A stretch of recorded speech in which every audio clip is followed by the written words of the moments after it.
हाँ बच्चों, हम कक्षा 10 की विज्ञान का चैप्टर नंबर 3 कर रहे थे और पिछली वीडियो तक हमने धातु की ठंडे जल के साथ अभिक्रिया देखी थी। आज हम इस वीडियो में देखेंगे धातु की गर्म जल के साथ अभिक्रिया। तो हमारा अगला टॉपिक है धातु की गर्म जल से अभिक्रिया। ठीक है, तो देखिए हमने धातु के रूप में मैग्नीशियम को लिया, ठीक है, और यहाँ हमने लिया गर्म जल H2 गर्म जल।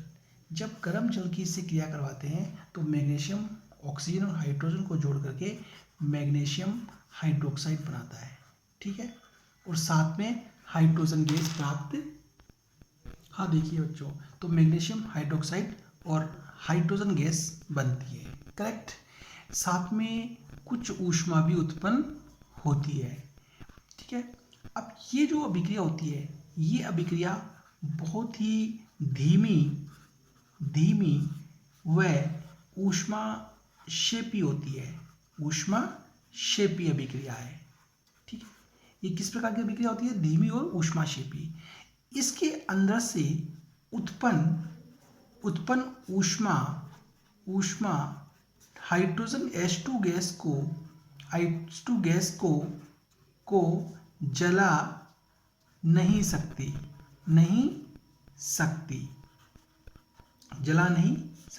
अतः हाइड्रोजन H2 गैस के बुलबुले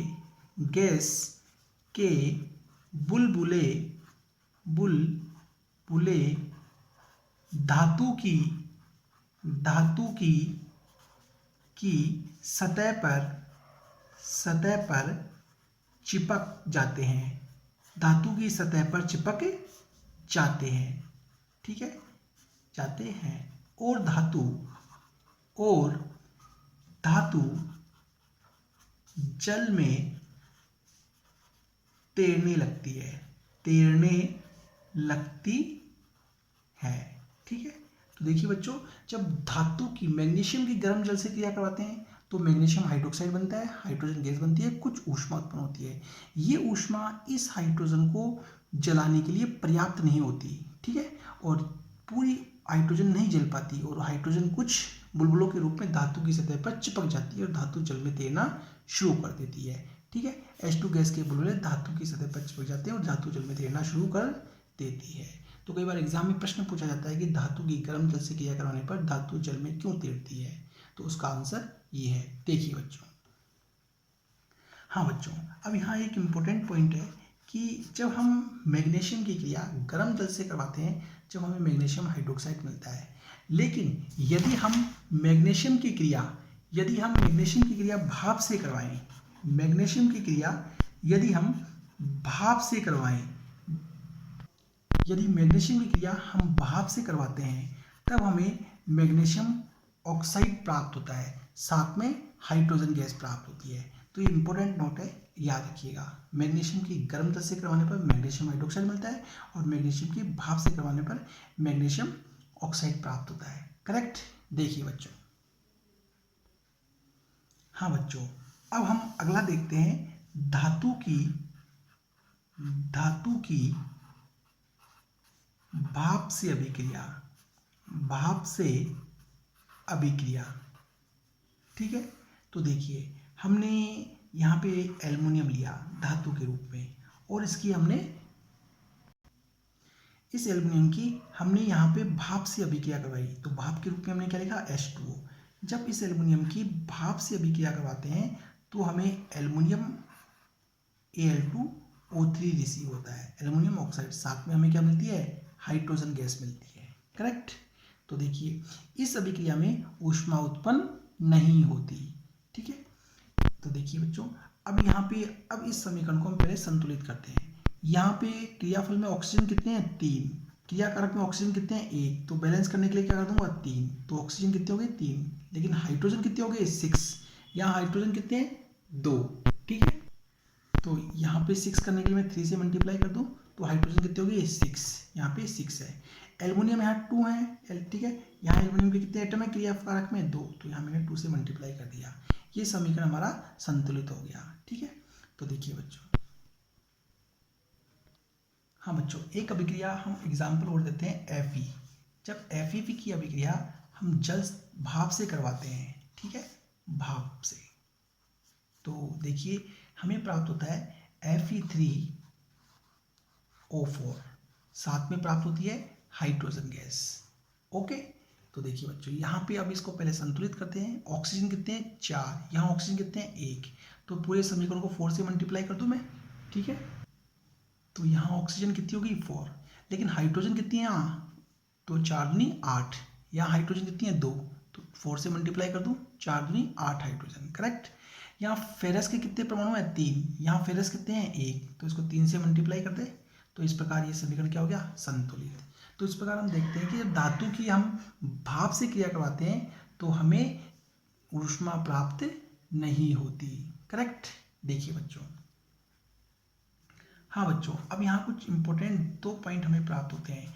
देखिए यहाँ पे एल्युमिनियम, फेरस और जिंक, ठीक है, ये 3 धातु ऐसी हैं जो न तो गर्म जल से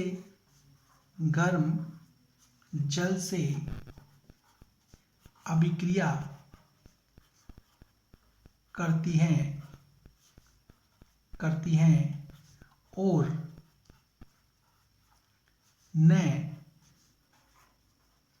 ठंडे जल से अभिक्रिया करती है। न तो एक गर्म जल से अभिक्रिया करती है और न ही ठंडे जल से अभिक्रिया करती है। ठीक है, तो कई बार एग्जाम में पूछा जाता है कि उन 3 धातुओं का नाम बताइए जो न तो गर्म जल से अभिक्रिया करे और न ही ठंडे जल से अभिक्रिया करे, तो ये आपको याद रखना है, करेक्ट। सेकंड पॉइंट एक और याद रखने का है, देखिए कॉपर, चांदी, औरम, ठीक है, ये धातु पानी से व भाप से अभिक्रिया नहीं करती। ठीक है, बहुत कम करती है तो, ठीक है। तो कई बार एग्जाम में पूछा जाता है कि उन 2 धातुओं के या उन धातु के एग्जाम्पल बताइए जो पानी और भाप से अभिक्रिया नहीं करते, तो आपको ये याद रखना है। ठीक है, देखिए बच्चों, हाँ बच्चों, अब हम, ये था हमारा धातु का जल के साथ अभिक्रिया। तो हमने यहाँ देखा कि मैग्नीशियम जो होता है वो गर्म जल से अभिक्रिया करता है, ठीक है, और फेरस और एल्युमिनियम जो होता है वो भाप से अभिक्रिया करते हैं। तो आपको ये याद रखना है कि कौन सा धातु किस से अभिक्रिया करता है, ये भी आपको याद होना चाहिए। देखिए बच्चों, हाँ बच्चों, अगला हमारा एक टॉपिक बनता है कि धातु हाइड्रोजन H2 को पानी से कैसे पृथक करता है, ठीक है, करता है। अगला हमारा टॉपिक ये बनता है कि धातु H2 को पानी से कैसे पृथक करता है। तो देखिए बच्चों, इसको हम अगले टॉपिक पे पेज पे देखते हैं। देखिए बच्चों, जैसे जब पानी में, मान लीजिए ये पानी है, ठीक है, H2O, ठीक है, जब H2O अपने आयनों में अपघटित हो जाता है, ठीक है, H2O जब अपने आयनों में अपघटित हो जाता है, H2O, ठीक है, H+, ठीक है, OH अपने आयनों में जब ये अपघटित हो जाता है, तब जब इसमें हम धातु को इसमें ऐड करते हैं, जैसे ही हम धातु को ऐड करेंगे तो ये धातु जो है ये धातु जैसे पानी के इस अणु से आकर के जुड़ती है, तो ये धातु इस हाइड्रोजन के आयन को इलेक्ट्रॉन देती है। ये धातु, ठीक है, हाइड्रोजन के आयन को इलेक्ट्रॉन देती है, इलेक्ट्रॉन देती है, करेक्ट। ये धातु इस हाइड्रोजन आयन को इलेक्ट्रॉन दे करके H2 गैस के परमाणु में बदल देती है, ठीक है, देती है। इस प्रकार जब धातु को जल में मिलाते हैं तो हमें हाइड्रोजन गैस प्राप्त होती है। एक बार दोबारा देखिए, जब हम पानी जो जल है, उस जल जब अपने आयनों में अपघटित होता है, H+ और OH- आयन में अपघटित होता है, तब ये धातु जब इस पानी के अणु से आके कंबाइन होती है, तब ये धातु इस H+ आयन को एक इलेक्ट्रॉन देती है। यहाँ देखिए, ये धातु इस H+ आयन को एक इलेक्ट्रॉन दे करके उसको हाइड्रोजन गैस के परमाणु में बदल देती है। इस प्रकार धातु की जल से क्रिया करवाने पर H2 गैस प्राप्त होती है। देखिए बच्चों, हाँ बच्चों, अगला हमारा टॉपिक है धातु की अम्ल से अभिक्रिया, ठीक है। देखिए बच्चों, जब हम धातु की अम्ल से अभिक्रिया करवाते हैं तब हमें धातु लवण प्राप्त होते हैं और साथ में H2 गैस प्राप्त होती है, करेक्ट। देखिए बच्चों, अब हम कुछ एग्जाम्पल लेते हैं, जैसे कि जिंक। यदि हम जिंक की क्रिया H2SO4 से करवाते हैं, हाइड्रोजन सल्फाइड से करवाते हैं, सल्फ्यूरिक अम्ल से करवाते हैं, तो देखिए ये जिंक इस सल्फ्यूरिक अम्ल में से हाइड्रोजन को हटा के सल्फेट को अपने साथ जोड़ लेता है और क्या बनाता है, जिंक सल्फेट, और साथ में क्या प्राप्त होती है हमें, हाइड्रोजन गैस, करेक्ट।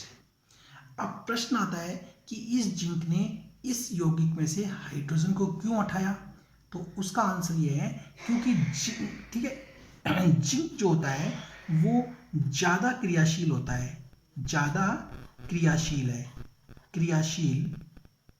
होता है, किससे, हाइड्रोजन से, ठीक है। जिंक हाइड्रोजन से ज़्यादा क्रियाशील है, इसलिए जिंक इस यौगिक में से हाइड्रोजन को हटा के खुद इसके स्थान पर जुड़ जाता है, करेक्ट। देखिए बच्चों, सेम इसी तरह एक एग्जांपल और लेते हैं, जैसे हमने फेरस की क्रिया जब हम हाइड्रोजन सल्फेट से करवाते हैं, सल्फ्यूरिक अम्ल से करवाते हैं, तो देखिए ये फेरस इस यौगिक में से हाइड्रोजन को हटा के सल्फेट को अपने साथ जोड़ लेता है और FeSO4 बनाता है, साथ में हमें प्राप्त होती है हाइड्रोजन गैस, करेक्ट।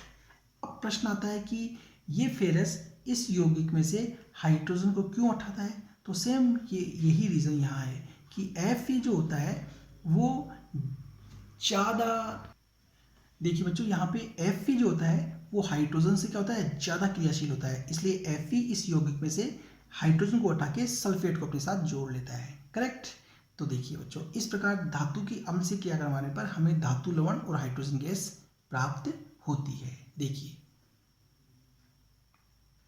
हाँ बच्चों, अब हम आगे एक और एग्जाम्पल लेते हैं। देखिए, अगर हम कॉपर की क्रिया अगर हम फेरस सल्फेट से करवाते हैं, FeSO4 से करवाते हैं, तो देखते हैं क्या होगा। देखिए, जब कॉपर की क्रिया फेरस सल्फेट से करवाते हैं तो कोई अभिक्रिया नहीं होती, नो रिएक्शन, कोई अभिक्रिया नहीं होती। ऐसा क्यों? क्योंकि देखिए कॉपर क्या होता है, कम क्रियाशील, और फेरस क्या होता है, ज़्यादा क्रियाशील। Fe ज़्यादा क्रियाशील है, क्रियाशील है, ठीक है। जबकि फेरस क्या, कॉपर क्या होता है, कम क्रियाशील होता है। कॉपर कम क्रियाशील है, क्रियाशील है। तो ये कम क्रियाशील इस ज़्यादा क्रियाशील तत्व को इसके यौगिक से नहीं हटा पाता, तो ये अभिक्रिया संपन्न नहीं होती। देखिए बच्चों, हाँ तो बच्चों, यहाँ हमें एक महत्वपूर्ण निष्कर्ष ये मिलता है कि H2 से ज़्यादा क्रियाशील तत्व ही अम्ल से H2 को विस्थापित कर सकते हैं, विस्थापित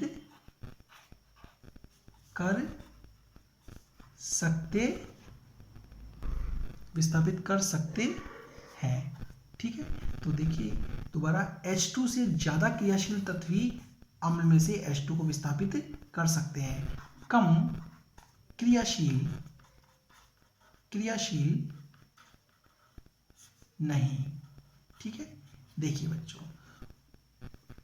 हाँ बच्चों, अब यहाँ एक इम्पोर्टेंट प्रश्न बनता है कि अभी हमने देखा कि धातु की अम्ल से क्रिया करवाने पर धातु लवण बनता है। ठीक है, लेकिन जिंक की क्रिया यदि हम HNO3 से करवाते हैं, नाइट्रिक अम्ल से, यदि हम जिंक की क्रिया, जस्ते की क्रिया नाइट्रिक अम्ल से करवाते हैं तो हमें हाइड्रोजन गैस प्राप्त नहीं होती। ठीक है, क्यों, ये देखते हैं हम। देखिए, जब जिंक की क्रिया हम नाइट्रिक अम्ल से करवाते हैं तो जिंक एक ऑक्सीजन को अपने साथ ऐड करके जिंक ऑक्साइड बनाता है, करेक्ट। साथ में जब इनकी अभिक्रिया होती है तो H2 भी बनती है, ओके। लेकिन ये नाइट्रिक जो अम्ल होता है यह प्रबल ऑक्सीकारक है, ये प्रबल ऑक्सीकारक है, अर्थात इसमें अन्य तत्व को ऑक्सीजन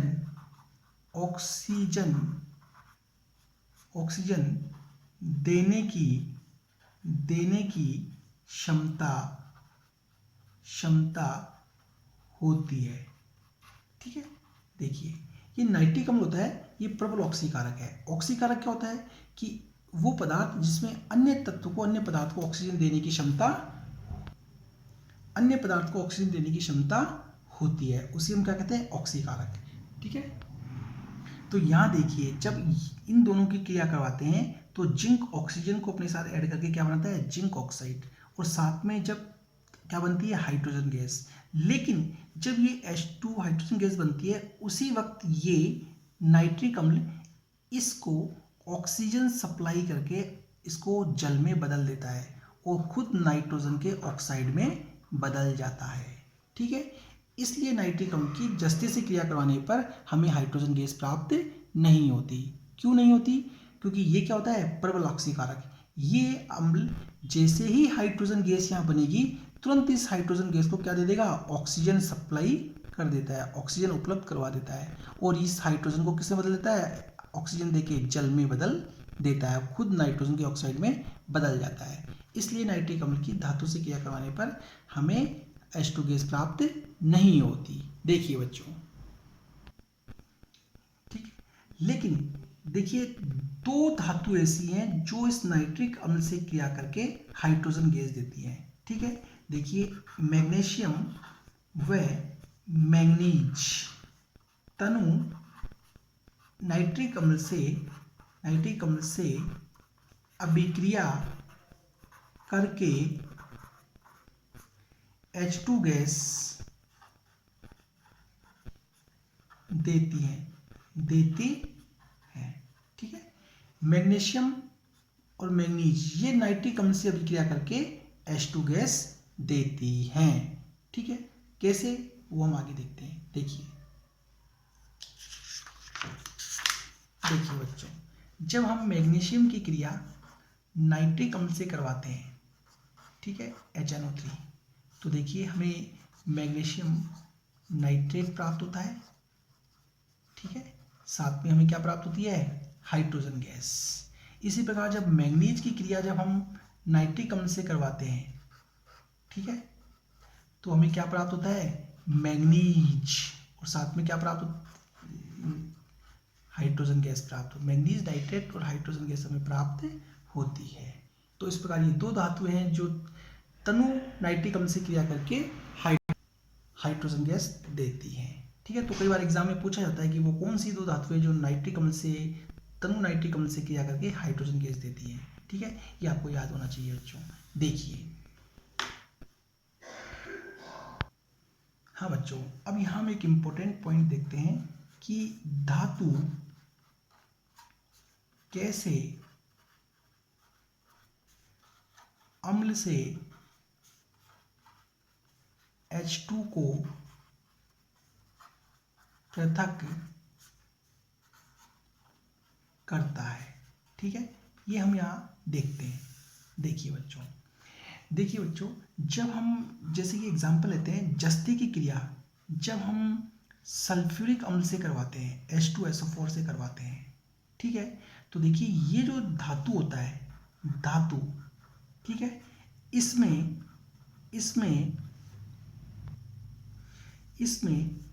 इलेक्ट्रॉन देने की क्षमता होती है।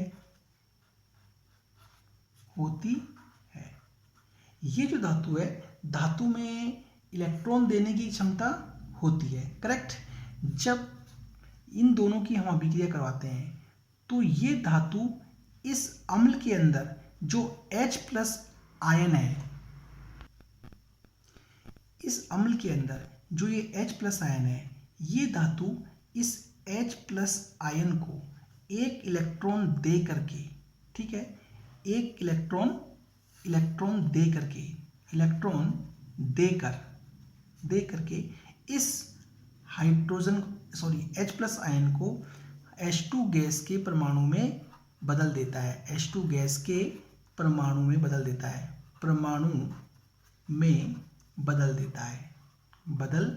देता है, ठीक है, और सल्फेट को अपने साथ में जोड़ लेता है, ZnSO4। ठीक है, तो दोबारा देखिए, जब धातु की सल्फ्यूरिक अम्ल से क्रिया करवाते हैं तो ये धातु इस अम्ल में इस H+ आयन को एक इलेक्ट्रॉन दे करके इसको हाइड्रोजन गैस के परमाणु में बदल देता है, क्योंकि धातु में इलेक्ट्रॉन देने की क्या होती है, प्रकृति होती है। तो इस प्रकार धातु अम्ल से H2 गैस को पृथक करता है। देखिए बच्चों, हाँ बच्चों, देखिए आज हमने इस वीडियो में धातु की अम्ल के साथ अभिक्रिया, धातु की भाप और गर्म जल के साथ अभिक्रिया देखी। ठीक है, ये वीडियो आपको पसंद आई होगी, अगर तो इसे प्लीज़ सब्सक्राइब करें और लाइक करें। ठीक है, और जिससे कि हम अगली वीडियो आपको समय पर उपलब्ध करवा सकें। Thank you.